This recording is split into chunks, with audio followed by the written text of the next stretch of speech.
କିଛି ନୂଆ ଶିଖିବା, କିଛି ନୂଆ ଜାଣିବା, କିନ୍ତୁ ବୁଝିବା, ପଢିବା ଏବଂ ପ୍ରୟୋଗ କରିବା, ସେଇଟା ହେଉଛି ଓଡ଼ିଆ ପାଠଶାଳାର ପ୍ରଚେଷ୍ଟା। ଆପଣମାନଙ୍କୁ ସମସ୍ତଙ୍କୁ ସ୍ୱାଗତ ଓଡ଼ିଆ ପାଠଶାଳାକୁ। ଚାଲନ୍ତୁ, ବଜାର ଆମେ ସମସ୍ତେ ଯାଆନ୍ତି, ତାହେଲେ ଆଜି ଜାଣିବା ବଜାର ବିଷୟରେ। ବଜାର ଏକ ଗୁରୁତ୍ୱପୂର୍ଣ୍ଣ ସ୍ଥାନ ଯେଉଁଠାରେ କ୍ରେତା ଏବଂ ବିକ୍ରେତା ମାନେ ସାମଗ୍ରୀ ଏବଂ ସେବା ବିନିମୟ ପାଇଁ ଏକାଠି ହୁଅନ୍ତି। ଏହା ଲୋକଙ୍କ ଦୈନନ୍ଦିନ ଜୀବନ ଏବଂ ଦେଶର ଅର୍ଥନୀତିରେ ଏକ ଗୁରୁତ୍ୱପୂର୍ଣ୍ଣ ଭୂମିକା ଗ୍ରହଣ କରେ। ବଜାର ପ୍ରାଚୀନ କାଳରୁ ରହିଛି ଏବଂ ସରଳ ଜିନିଷପତ୍ର ବ୍ୟବସ୍ଥାରୁ ଆଧୁନିକ ଡିଜିଟାଲ ବଜାରକୁ ବିକଶିତ ହୋଇଛି। ଏକ ପାରମ୍ପରିକ ବଜାରରେ ଫଳ, ପନିପରିବା, ଶସ୍ୟ, ପୋଷାକ ଏବଂ ଘରୋଇ ସାମଗ୍ରୀ ଭଳି ବିଭିନ୍ନ ପ୍ରକାର ସାମଗ୍ରୀ ବିକ୍ରି ହୁଏ। ଦୋକାନୀ, ହକର ଏବଂ ବ୍ୟବସାୟୀମାନେ ଗ୍ରାହକଙ୍କ ଆବଶ୍ୟକତା ଅନୁଯାୟୀ ଉତ୍ପାଦ ପ୍ରଦାନ କରନ୍ତି।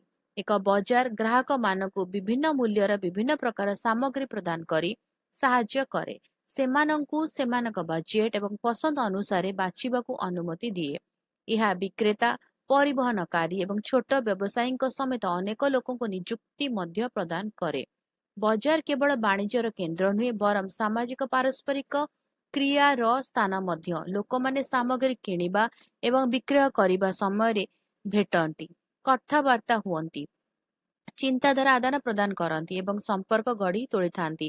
ଗ୍ରାମ ଏବଂ ସହରରେ ସାପ୍ତାହିକ ବଜାର ଗ୍ରାମାଞ୍ଚଳ ସମ୍ପ୍ରଦାୟ ପାଇଁ ବିଶେଷ ଗୁରୁତ୍ୱପୂର୍ଣ୍ଣ, କାରଣ ଚାଷୀମାନେ ସିଧାସଳଖ ଗ୍ରାହକମାନଙ୍କୁ ସେମାନଙ୍କର ଉତ୍ପାଦ ବିକ୍ରୟ କରନ୍ତି, ମଧ୍ୟସ୍ଥିଙ୍କ ଭୂମିକା ହ୍ରାସ କରନ୍ତି।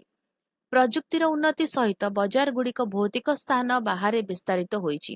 ଅନଲାଇନ ବଜାର ଏବଂ ଇ-କମର୍ସ ପ୍ଲାଟଫର୍ମ ଲୋକମାନଙ୍କୁ ଯେକୌଣସି ସମୟରେ ଯେକୌଣସି ସ୍ଥାନରୁ ଉତ୍ପାଦ କିଣିବା ଏବଂ ବିକ୍ରୟ କରିବାର ସୁଯୋଗ ଦିଏ। ଏହି ଆଧୁନିକ ବଜାରଗୁଡ଼ିକ ସମୟ ବଞ୍ଚାଏ, ହୋମ୍ ଡେଲିଭରି ପ୍ରଦାନ କରେ ଏବଂ ବିଶ୍ୱସ୍ତରୀୟ ଉତ୍ପାଦଗୁଡ଼ିକୁ ଉପଲବ୍ଧତା ପ୍ରଦାନ କରେ। ତଥାପି ସେମାନେ ସ୍ଥାନୀୟ ଗ୍ରାହକଙ୍କ ଉପରେ ନିର୍ଭର କରୁଥିବା ଛୋଟ ଦୋକାନୀମାନଙ୍କ ପାଇଁ ମଧ୍ୟ ଚ୍ୟାଲେଞ୍ଜ ସୃଷ୍ଟି କରନ୍ତି। ଏକ ବଜାର ହେଉଛି ଅର୍ଥନୈତିକ କାର୍ଯ୍ୟକଳାପର ମେରୁଦଣ୍ଡ। ଏହା ଉତ୍ପାଦକ ଏବଂ ଗ୍ରାହକଙ୍କୁ ସଂଯୋଗ କରେ, ଜୀବିକାକୁ ସମର୍ଥନ କରେ ଏବଂ ଅର୍ଥନୈତିକ ଅଭିବୃଦ୍ଧିରେ ଅବଦାନ ରଖେ। ପାରମ୍ପରିକ ହେଉ କିମ୍ବା ଡିଜିଟାଲ, ମାନବ ଆବଶ୍ୟକତା ପୂରଣ କରିବା ଏବଂ ଏକ ସନ୍ତୁଳିତ ଅର୍ଥନୀତି ବଜାୟ ରଖିବା ପାଇଁ ବଜାର ଆବଶ୍ୟକ। ଏକ ସୁସଂଗଠିତ ଏବଂ ନିରପେକ୍ଷ ବଜାର ବ୍ୟବସ୍ଥା ବ୍ୟକ୍ତି ଏବଂ ସମାଜ ଉଭୟଙ୍କୁ ସାମଗ୍ରିକ ଭାବରେ ଲାଭ ପହଞ୍ଚାଏ। ଭିଡ଼ିଓଟି କେମିତି ଲାଗିଲା ମୋତେ କମେଣ୍ଟ କରିକି ଜଣେଇବ। ଯଦି ଭଲ ଲାଗିଲା ଲାଇକ୍ କରିଦେବ। ଯଦି କିଛି କ୍ୱେଶ୍ଚିନ୍ସ ଅଛି, ଡାଉଟ୍ ଅଛି, କମେଣ୍ଟରେ ଲେଖିଦେବ, ଆନ୍ସର କରିବା। ଭିଡ଼ିଓ କଣ ସହିତ ସେୟାର କର, ଚ୍ୟାନେଲକୁ ସବସ୍କ୍ରାଇବ କରି ବେଲ୍ ଆଇକନ୍ ପ୍ରେସ୍ କରି ଅଲ୍ ନୋଟିଫିକେସନକୁ ଅନ୍ ରଖିଥାଅ। ତାହେଲେ ରହୁଛି, ଦେଖା ହବ ଆଗାମୀ ଭିଡ଼ିଓରେ। ଭଲରେ ରୁହ, ସୁସ୍ଥରେ ରୁହ, ମୋତେ ଅନୁମତି ଦିଅ। Bye bye.